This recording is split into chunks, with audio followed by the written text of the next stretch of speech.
So good morning from Sherry Forsyth, Peak Performance Coach. I'm speaking today about how we parent. In other words, what kind of adult are you growing on a daily basis as you deal with your children? And so I've moved away from the scheduled live Facebook that I was going to do this morning, purely because what has happened is our daughter Kathleen has very unexpectedly been home with us for the last 3 weeks. Kath is 29 years old. She's been married for 2 years. She is a qualified engineer and works as a project manager for a company based in Cape Town, but she works remotely.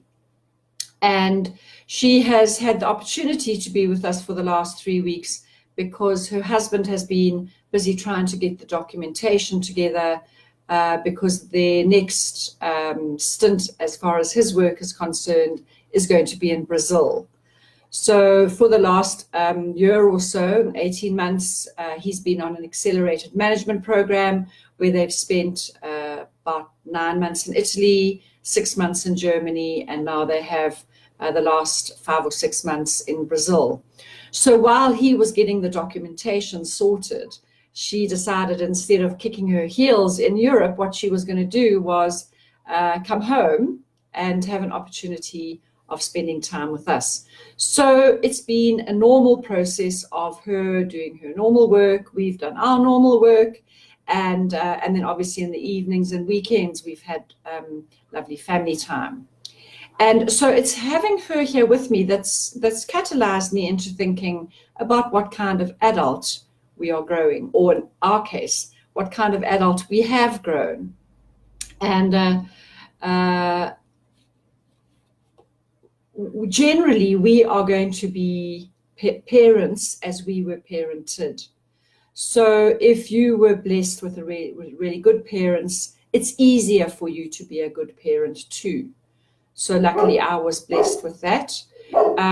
However, if you haven't been blessed with good parenting, it doesn't mean to say that you can't be a good parent. It just means you might have to think about it a little bit harder, or possibly even get more knowledge.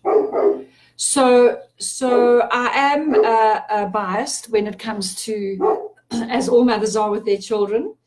So in the time that Kat's been with us, it really has been totally amazing to watch her discipline at work. She starts regularly at 8 o'clock in the morning. She finishes at 5, if not a bit later. She's very focused, very concentrating hard on what she's doing, which is why she is so successful. She also has had a lot of time to just be with us, which has been great. She sets great store on family and family functions. So she spent a lot of time visiting grandparents, visiting aunts and uncles and family members. Has always been very important to her. She's also a person who likes to socialize, so she's made sure that she's seen her friends while she's been out. And so she is a child with a lot of balance and a lot of discipline, and she has very good boundaries as to what she can and can't do. So that got me thinking about, well, firstly, that Mark and I are very proud of Kathleen and the way she is living her life as a young professional adult. So I have a few questions for you, whether you're listening to this as a parent or maybe even as a grandparent. Raising children in today's world is very challenging. There's lots of additional challenges that the young are facing today that we didn't really have when we were growing up. So things like the impact of social media, the huge drug abuse issue, the fact that there's a lot of bullying, and also what is really impacting children hugely is that most families now have mum and dad working. So it means that there's less time to be with our children, and so it puts a lot more pressure on how we're parenting our children. So the things that we start out doing with our children is really important to think about how we're doing it and why we're doing it, because those things that we start out with get a life of their own and contribute to the adult that we end up with. So we need to make sure that instead of just getting, as most of us do, we have our babies and before we know it, we're into the sleepless nights and the bottles, and we start a little routine that maybe isn't that great, but it's working for us at the time. And we don't realize the long-term implications or consequences of that. So let's take, for example, the fact that when you put your baby down to sleep and he or she happens to be crying, you go and lie with them for a bit. And that then becomes routine. That baby can't go to sleep unless you're lying with them. So a number of months and years down the line, you are out for dinner or you're hosting people for dinner and your children are going to sleep and you've got to go and lie with them until they fall asleep. And often you yourself fall asleep because you are tired. So something that starts off very innocently and actually quite positively and lovingly can turn out to be something that's a rod for your own back. So we have to be very careful in not making a rod for our own back. And what that requires is effort, ongoing effort, to make sure that we are being good parents. And in being good parents, we need to parent. We don't need to be our children's friends when they're little. And I'm not saying we can't be friendly and loving with them, but we need to take the role of that we are the parents, they are our children, and we are doing our best to ensure that they come into this world as an adult, independent, confident, knowing their skills, knowing how to overcome challenges, and the list goes on. So most of us just fall into parenthood without giving a lot of thought to what kind of adult do we want to grow. So I ask you to spend a little bit of time today to think about exactly that. If you are a young mum or dad, what kind of adult do I want to grow? And within that, obviously, we don't want to bash out our children's essential nature and make them all little robots at all. We want to nurture the individual differences of our children. But within that, overall, what kind of adult are we wanting to have? So I would love you to be in the same situation that Mike and I are in, where we are very proud of our daughter Kathleen for who she is, how she is in this world, what she's achieving. And in fact, she's teaching us lots of things too. So let's look at growing your adults, how to think about growing young adults. So we want, I've just picked a few characteristics that I think are really important as an adult. So we want our children to be independent. So that starts from young. And I'm not saying let them fend for themselves, but help them to make their own decisions, help them to do the things for themselves. So an example is when they are in grade 1, as soon as they can read, have a little timetable so that they know on Mondays they've got to pack their swimming costumes, on Tuesdays they've got to pack their library books, and help them initially to realize that what is required is the responsibility is for them to do that packing. If they forget it, then there are consequences to that. So independence and responsibility are very closely linked. Let's talk a little bit about responsibility as well. We want our children to take responsibility for their actions. And so they need to know that there are consequences for the actions they take, positive and negative. And so if the consequences are very, very harsh when they've done something wrong, what's going to happen is your children are going to be frightened to accept responsibility because they're going to be frightened of the consequences. However, we had our children from a very young age buying into the consequences of mistakes that they might have made. So we had a beautiful cream lounge suite that was decorated by a ballpoint pen one afternoon. And my goal was to have our children always be able to accept responsibility and be honest when they were asked a question. So the first thing was to say we love our children unconditionally. We might not like what they've done, but we love them. And we want to know the truth. And to take away the fear that I might now impose this draconian measure on them, I would always say to them, you know, and if you can admit to what has happened, then you have a say in what your punishment will be. I'm not just going to decide on my own.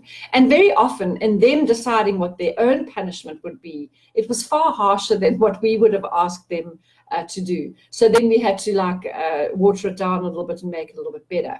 But they felt safe because they had a say in the consequences of their own mistakes. So we need to let children know that it's very healthy to make mistakes, but we need to take the responsibility for it as well.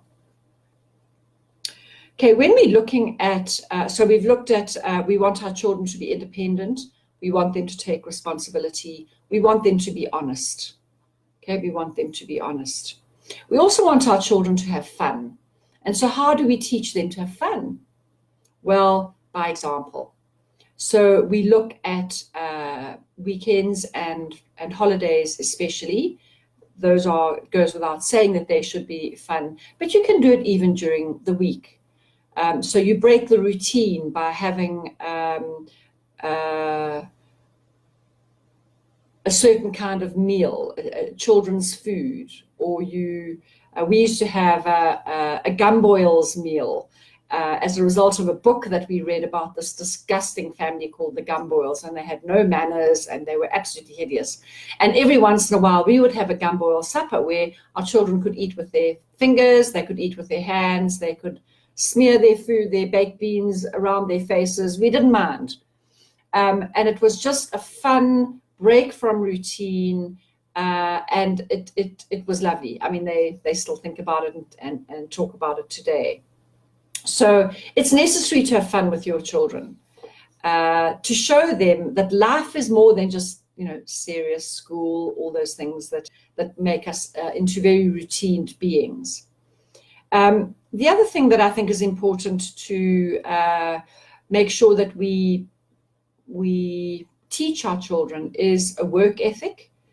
What is your own work ethic? Because that is likely to influence your children. And there's no such thing as a free lunch today. So the work ethic needs to be encouraged while they're at school. And if they learn that when they're at school, they generally take it over into their jobs and their passions. Okay, so in addition to a good work ethic, I think we want our children also to be polite. In today's world, it is very easy to hide behind social media, behind WhatsApps. We don't have to have that much face-to-face interaction, and that can often lead to the fact that we don't really know how to be polite. And so the way to make sure your children are polite is that, sadly, for the mums and dads, it is that endless reminding, which they probably see as nagging. You know, hey, remember to say hello. Have you said thank you for your meal? Have you taken your plate through to the dishwasher? And. So politeness is an old-fashioned value, but I think a really important one. And when I look at our son-in-law, John, even in our own home, he will offer Mike and I a drink.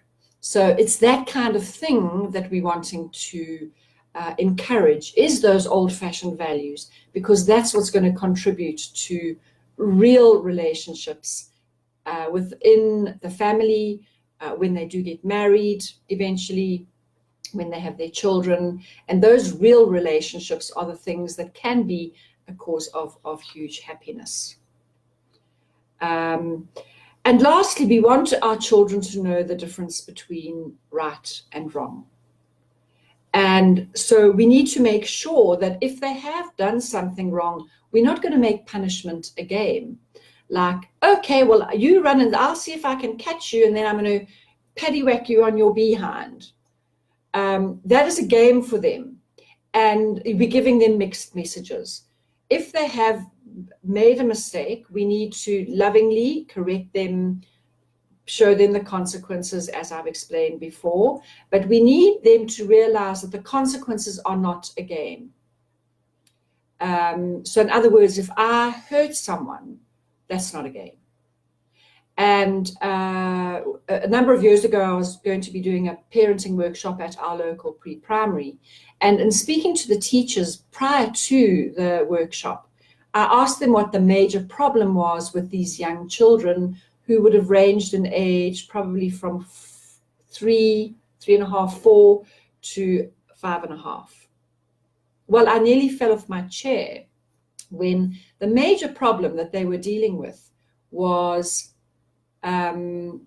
abuse. I hate to use that word, but really it was abuse of parents. So when I asked what they were speaking about, because I was very unaware of this and unfamiliar with it, what is happening is that when two mums are speaking and the children want attention, they want it immediately. So they kick their mothers, they pull their hair, they pinch them, they box them, they hit them in the face. Apparently it is quite something to see.